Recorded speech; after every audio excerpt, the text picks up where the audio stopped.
మనుషుడు రొట్టె వలన మాత్రమే కాదు, ఆహారం వలన మాత్రమే కాదు, దేవుని నోట నుండి వచ్చే ప్రతి మాట వలన బ్రతకగలుగుతాడని ఆయన నేర్పిస్తూ వచ్చాడు. స్తోత్రం, హల్లెలూయా.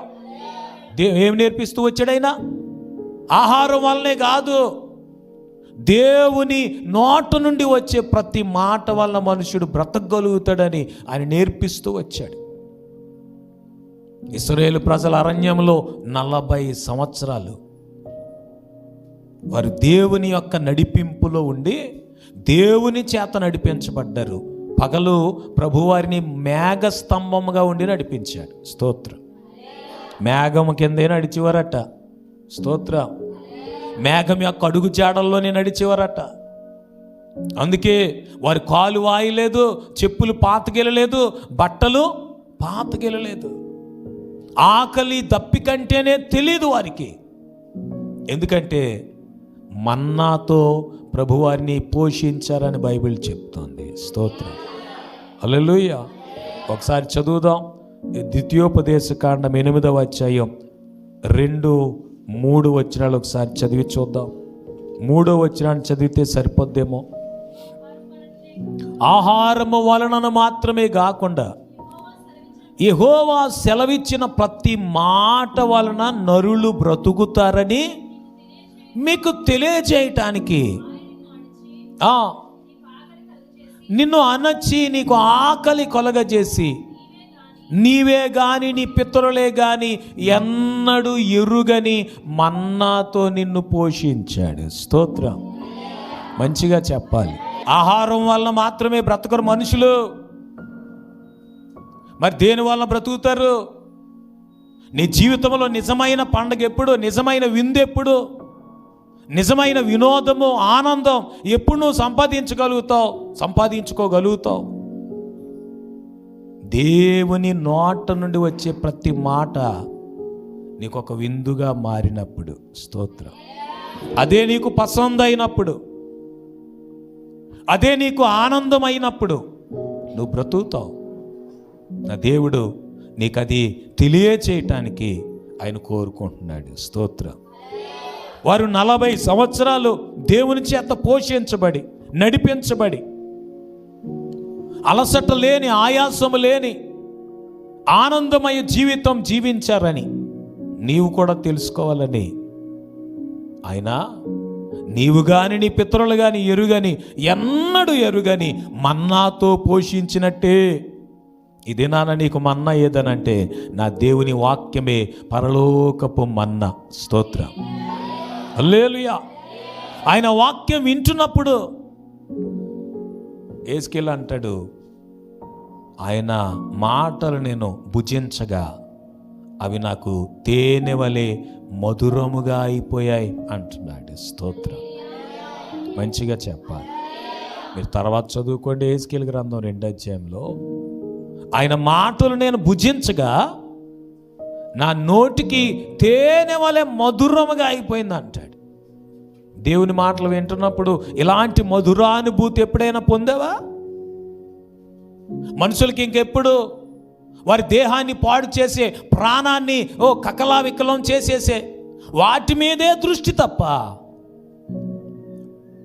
వారిని ఆనందింపచేసే, ఆశీర్వదించే, అద్భుతమైన జీవితాన్ని అనుగ్రహించే దేవుని మాట మీద కొంచెం కూడా మనసు లేదు కొంతమందికి.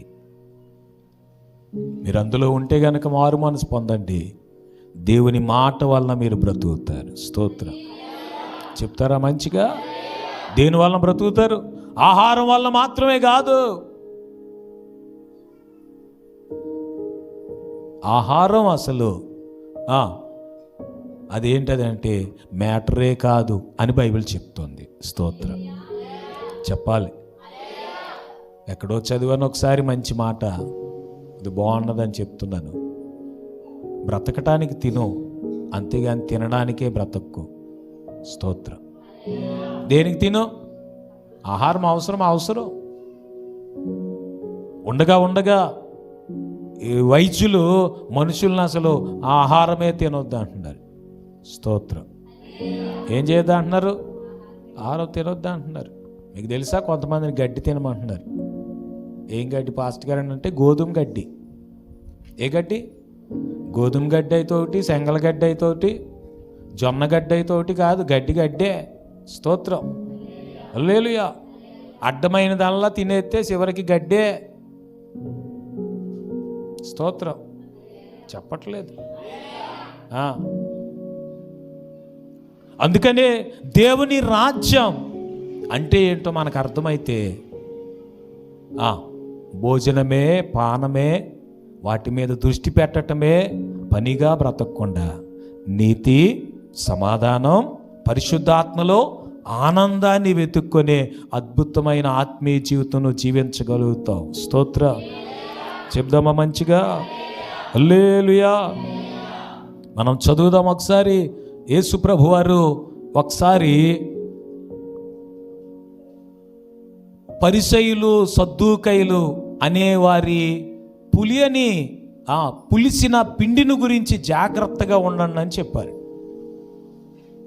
మత్తయి సువార్త 16వ అధ్యాయం 6-7 వచనాలు చదువుదాం ఒకసారి. మత్తయి సువార్త చూచుకోండి. పరిసయ్యులు, సద్దూకయ్యులు అని వారి పులిసిన పిండిని గురించి జాగ్రత్త పడండి అని వారితో చెప్పారు. మనము రొట్టెలు తేలేదు కదా, అందుకని యేసుప్రభు మాట చెప్తున్నాడు అన్నారంట.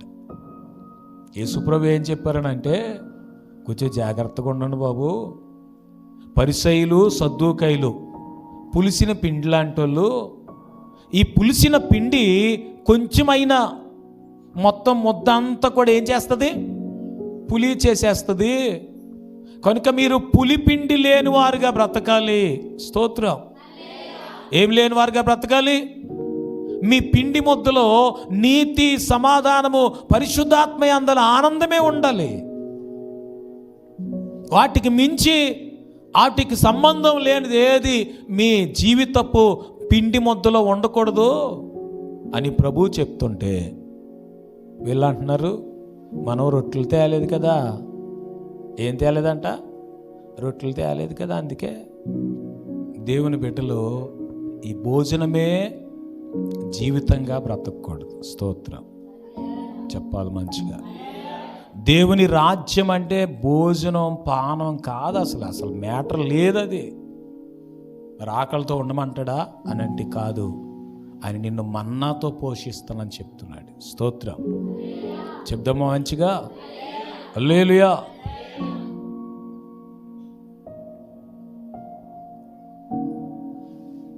దేని మీద దృష్టి పెట్టాలో, దేని గురించి ఆలోచించాలో అవే మీ జీవితంలో ప్రాముఖ్యంగా ఎంచుకొని, ప్రధానమైనవిగా ఎంచుకొని, అసలు మీరు దేవుని రాజ్యంలో ఉన్నారా? దేవుని రాజ్యం అంటే మీకు అర్థమైందా? దేవుని రాజ్య సంబంధంగానే జీవిస్తున్నారా? దేవునితో సంబంధం లేని అన్నిటిలో ఉన్నారా? మీరు ఆలోచించుకోవాలి. ఎందుకనంటే మీరు దేవుని దగ్గరకు వస్తున్నారు కదా. 1 రోజు 2 రోజుల విశ్వాసులు కాదు మీరు. ఒక 2 నెలలు 3 నెలల విశ్వాసులు, అంతకంటే కాదు. సంవత్సరాల తరబడి యేసు ప్రభువును వెంబడిస్తున్నవారు. కనుక మీరు ఈ పాటికి దేవుని పోలికగా సృష్టించబడిన నవీన స్వభావం, ఒక కొత్త స్వభావం మీలోకి వచ్చేసి ఉండాలి. ఆ స్వభావం ఏంటి అని అంటే నీతి, యథార్థమైన భక్తి మీలో ఉండాలి. మరలా ఇంకొకరు మీకు ఇలా చేయాలి, అలా చేయాలి, ఇలా చేయకూడదు, అలా చేయకూడదు అని చెప్పే ప్రారంభపు స్థాయిలో ఇంకా ఉండకూడదు. ఇంకొకరికి నువ్వు ఇలా చేయకూడదు, అలా చేయకూడదు అని చెప్పే ఆత్మీయ స్థాయికి ఈ పాటికి ఎదిగిపోయి ఉండాలి. స్తోత్రం చెప్పాలి. ఎవరో తానే అన్నారని నువ్వు తందన అనకూడదు. నేను చెప్పానుగా కథలో, పులి అట్లేడతానంటే వెళ్ళిపోతుందంట, వచ్చేసిందంట అది. స్తోత్రం.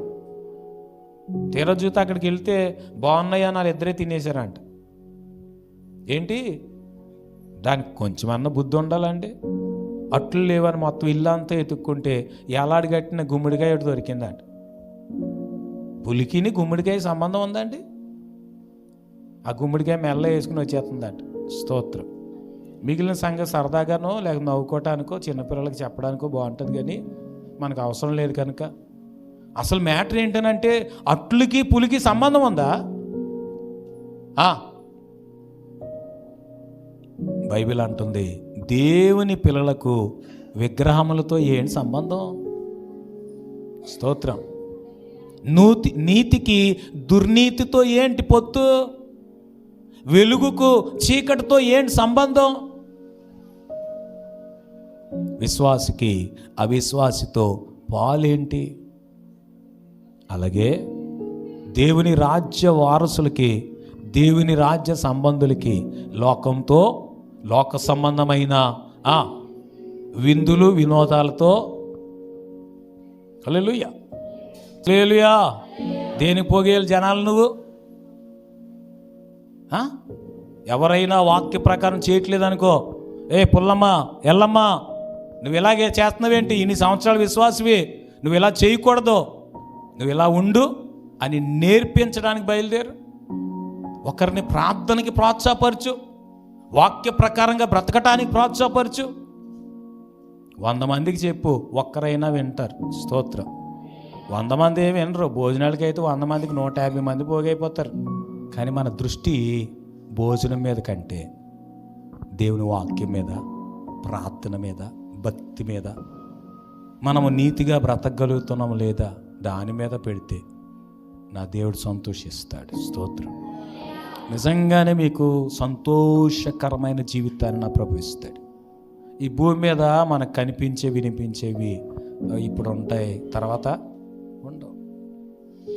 అందుకనే దేవుని రాజ్యం అంటే ఏంటో మీకు అర్థమయ్యే, దేవుని రాజ్య సంబంధులుగా, దేవుని రాజ్యం వారసులుగా మీరు ఉండాలన్న ఆశతో, ఆకాంక్షతో ఈ పగటి వేళ ఈ మాటలు నేను మీకు తెలియచేస్తున్నాను. అవును ప్రభువా, నీ రాజ్య సంబంధిగా బ్రతికే భాగ్యం నాకు ఎప్పుడు కావాలని ఆశ కలిగిన వారు మోకరించగలిగితే మోకరించి ఒక చిన్న ప్రార్థన చేద్దాం.